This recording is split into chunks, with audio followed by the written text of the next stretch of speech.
सुषमा बड़ी साधारण सी लड़की थी। बदसूरत तो नहीं कहेंगे, पर सुंदरता के भी कोई विशेष चिन्ह नहीं थे उसमें। चपटे और आगे से फैले नासिक ने चेहरे को थोड़ा और बिगाड़ दिया था।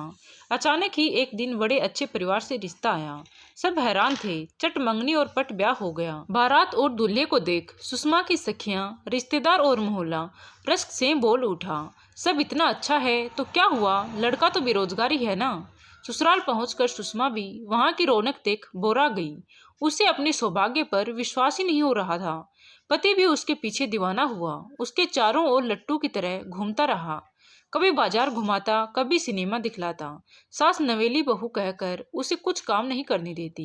देवर और जेठ भी लाड बरसाते। उसे लगता ये सब सपना तो नहीं है। हाँ, 2 पुत्रियों की माता उसकी जेठानी जरूर थोड़ी उखड़ी उखड़ी रहती, पर वह रसोई और अपनी बेटियों में ही ज्यादा उलझी रहती। कभी उनकी दोनों प्यारी प्यारी बेटियां छोटी माँ करती हुई उसके पास पहुंच जाती। ऐसे में एक दिन जेठानी भी उनके पीछे पीछे उसके कमरे में आ गई। कुछ अजीब सी दृष्टि से उसे देखती हुई बोल पड़ी, क्यों जी, दिन भर कमरे में जी नहीं घबराता? जानती हो, वह कुछ कहना चाह रही थी। अभी जेठानी की बात अधूरी थी, तभी उसकी सास कमरे में पहुंच गई। बड़ी नाराजगी से बड़ी बहू से कहने लगी, सुषमा को परेशान ना करो, नई बहू है, हाथों की मेहंदी भी नहीं छूटी है। घर के काम मैं इससे 1.25 महीने तक नहीं करवाऊंगी। सुषमा का दिल सास का बड़प्पन देखकर भर आया। नाग पंचमी का दिन था। सुषमा पति के साथ मंदिर से लौटते समय गोलगप्पे खाने और सावन के रिमझिम फुहार में भीगने पति को भी खींच लाई। जब गाना गुनगुनाते अध भीगे कपड़ों में सुषमा ने घर में प्रवेश किया, तभी सास गरज उठी, ये क्या किया? पानी में भीगने से मुन्ना की तबीयत खराब हो जाती है। वे दवा का डब्बा उठा लाई, जल्दी जल्दी कुछ दवाइयां देने लगी। सुषमा हैरान थी, जरा सा भीगने से सासू माँ इतना नाराज क्यों हो गई? शाम होते ही उसके पति को तेज पेट दर्द और ज्वर हो गया। सास उससे बड़ी नाराज थी। पारिवारिक डॉक्टर आए। वह डॉक्टर साहब के लिए चाय लेकर कमरे के द्वार पर पहुंची। अंदर हो रही बातें सुनकर सन रह गई। डॉक्टर सास से धीमी आवाज में कह रहे थे कि लास्ट स्टेज में ये बद परहेजी ठीक नहीं है। आपको मैंने इसकी शादी करने से भी रोका था। सुषमा की आंखों के सामने अंधेरा छाने लगा, जैसे चक्कर खाकर गिर जाएगी। तभी न जाने कहां से आकर जेठानी ने उसे सहारा दिया, उसे बगल के कमरे में खींचकर ले गई। उन्होंने फुसफुसाते हुए बताया कि उसके पति को कैंसर है। इस बात को छुपाकर उससे विवाह करवाया गया ताकि उसका पति मरने से पहले गृहस्थ सुख भोग ले। सास ने सिर्फ अपनी बेटे के बारे में सोचा, पर उसका क्या होगा? तभी सास उसे पुकारती हुई आई, सुषमा, सुषमा, तुम्हें मुन्ना बुला रहा है, जल्दी चलो। वह भारी मन से कमरे के द्वार पर जा खड़ी हुई। बिस्तर पर उसका पति जल बिन मछली की तरह तड़प रहा था।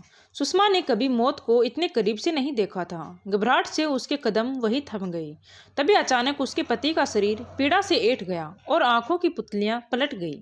सास जलती नजरों से उसे देखकर बुदबुदा उठी, भाग्यहीन, मनहूस, मेरे बेटे को खा गई। उससे लाड करने वाला ससुराल और उसे प्यार से पान के पत्ते जैसा फेरने वाली सास पल भर में बदल गई। सास हर समय कुछ न कुछ उलाहना देती रहती।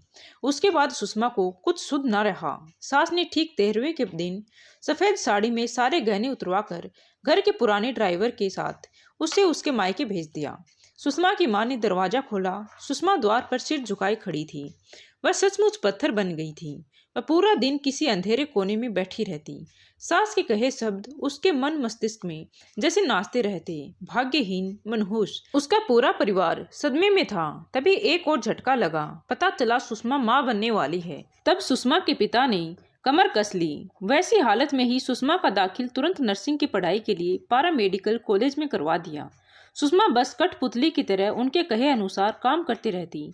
उसके पापा हर रोज अपनी झुकती जा रही कमर सीधी करते हुए बच्चों की तरह उसका हाथ पकड़कर कॉलेज ले जाते और छुट्टी के समय उसे लेने गेट पर खड़े मिलते। मई की तपती गर्मी में सुषमा के पुत्र ने जन्म लिया। सुषमा अनमने ढंग से बच्चे की देखभाल करती। कहते हैं समय सबसे बड़ा मरहम होता है। सुषमा के घाव भी भरने लगे थे, पर पुत्र की ओर से उसका मन उचाट रहता। जिस समय ने उसके घाव भरे थे, उसी बीतते समय ने उसके वृद्ध होते पिता को तोड़ दिया था। ऊपर से शांत दिखने वाले पिता के दिल में उठते ज्वार भाटे ने उन्हें दिल के दौरे से अस्पताल पहुंचा दिया। अडिग चट्टान जैसा सहारा देने वाले अपने पिता को कमजोर पड़ते देख सुषमा जैसे नींद से जागी। उसने पिता की रात दिन सेवा शुरू कर दी। पिता की तबीयत अब काफ़ी ठीक लग रही थी। उनके चेहरे पर वापस लौटती रंगत देख सुषमा आश्वस्त हो गई। वह रात में पापा के अस्पताल के बेड के बगल के सोफे पर ही सोती थी। वह पूनम की रात थी। खिड़की से दमकते चांद की चांदनी कमरे के अंदर तक बिखर गई थी। तभी पापा ने उसे अपने पास बुलाकर बिठाया और उसके सिर पर हाथ फेरते हुए बोले बेटा, तुम्हें अपने पैरों पर खड़ा होना है, मजबूती से, समझी? सुषमा ने हिचकते हुए जवाब दिया, मेरे जैसी भाग्यहीन।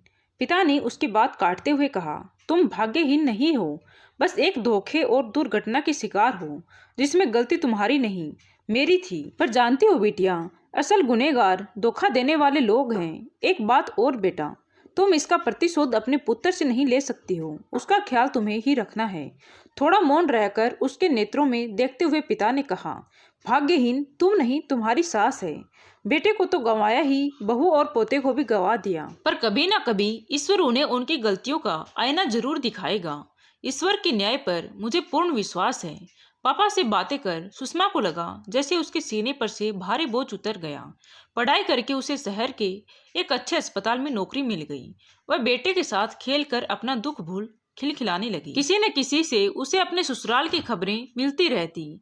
देवर की शादी और उसे बेटी होने की खबरें मिली, पर सुषमा को ससुराल वालों ने कभी उसे याद नहीं किया। सुषमा ने भी पीछे मुड़कर देखने के बदले अपने आप को और बेटे को संभालने पर ध्यान दिया। उस दिन सुषमा अस्पताल पहुंची। वह आईसीयू के सामने से गुजर रही थी कि तभी सामने देवर और जेठ आ खड़े हुए। पता चला सास बीमार है, इसे अस्पताल में भर्ती है। उन्हें इस बात का बहुत गम है कि सुषमा के पुत्र के अलावा उन्हें पोता नहीं, सिर्फ पोतियां ही हैं। अब वह सुषमा और उसके बेटे को याद करती रहती है। एक बार पोते का मुंह देखना चाहती है।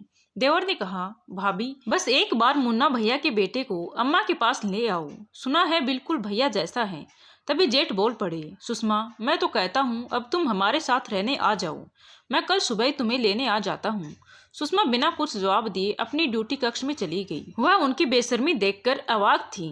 वह चुपचाप अपना काम कर रही थी, पर उसके माथे पर पड़े शिकन से स्पष्ट था उसके मन में बहुत सी बातों का तूफान चल रहा है। वह सोच रही थी, पहले तो उसे खिलौना समझ पुत्र की कामना पूरी करने के लिए धोखे से विवाह करवाया, बाद में दूध में पड़ी मक्खी की तरह फेंक दिया। आज अपनी पोतियों को पोते से कम आंका जा रहा है क्योंकि वे लड़कियां हैं। अच्छा है वो आज ऐसे ओछे परिवार का हिस्सा नहीं है। क्या उसके पुत्र को ऐसे लोगों के साथ रखकर उन जैसा बनने देना चाहिए? बिल्कुल नहीं, वह ऐसा नहीं होने देगी। मन ही मन उसने कुछ निर्णय लिया। घर जाने से पहले उसने छुट्टी की अर्जी दी। उसी रात को वह ट्रेन से बेटे को लेकर निकट के दूसरे शहर चली गई। वहाँ के अच्छे बोर्डिंग स्कूल में बेटे का नाम लिखवा दिया। काफी समय से बेटे का दाखिला इस स्कूल में करवाने का मन बना रही थी। वह 3-4 दिनों के बाद वापस घर लौटी। अगले दिन अस्पताल के सामने ही देवर मिल गया। उसे देखकर लपकता हुआ आया और बोल पड़ा, भाभी अम्मा की तबीयत और बिगड़ गई है, आप कहाँ थी? सुषमा चुपचाप अपनी ड्यूटी मालूम करने चली गई। उस दिन उसकी ड्यूटी उसके सास के कमरे में थी। वह कमरे में जाकर दवाइयाँ देने लगी। सास उसके बेटे के बारे में पूछने लगी। सुषमा ने शालीनता से कहा, ईश्वर ने आपके घर इतनी कन्याओं को इसलिए भेजा है ताकि आप उनका सम्मान करें। जब तक आप ये नहीं सीखेंगी तब तक आप अपने इकलौते पोते का मुंह नहीं देख सकती। सास का चेहरा तमतमा गया। लाल और गुस्से भरी आंखों से उसे घूरते हुए बोल पड़ी, भाग्यहीन तुम धोखा कर रही हो। मेरे पोते को छुपाकर नहीं रख सकती हूँ। तुम्हारे जैसी मामूली लड़की की औकात नहीं थी मेरे घर की बहू बनने की। सुषमा ने उनकी बात बीच में काटते हुए कहा, भाग्यहीन मैं नहीं, आप हैं। सब पाकर भी खो दिया। आपने मुझे धोखा दिया, पर भगवान को धोखा दे पाई क्या? आपको क्या लगता है एक सामान्य और मामूली लड़की का दिल नहीं होता है? उसे दुख तकलीफ की अनुभूति नहीं होती? एक बात और है, देखिए आज आपको मेरे जैसी मामूली लड़की के सामने इतना अनुनय विनय करना पड़ रहा है। अगली सुबह सास के कमरे के आगे भीड़ देख तेज कदमों से वहां पहुंची। पता चला अभी अभी दिल का दौरा पड़ने से सास गुजर गई। पास खड़े अस्पताल के वार्ड बॉय को कहते सुना, दिल की मरीज थी। कितनी बार डॉक्टर साहब ने इन्हें शांत रहने की सलाह दी थी, अभी भी ये अपनी बहुओं को बेटा ना पैदा करने के लिए जोर जोर से कोस रही थी। उससे ही तेज दिल का दौरा पड़ा। सुषमा ने पापा को फोन कर सास के गुजरने की खबर दी। वह ऑफिस में माथे पर हाथ रखे बैठी सोच में डूबी हुई थी। पोते से भेंट ना कराकर उसने गलती कर दी क्या?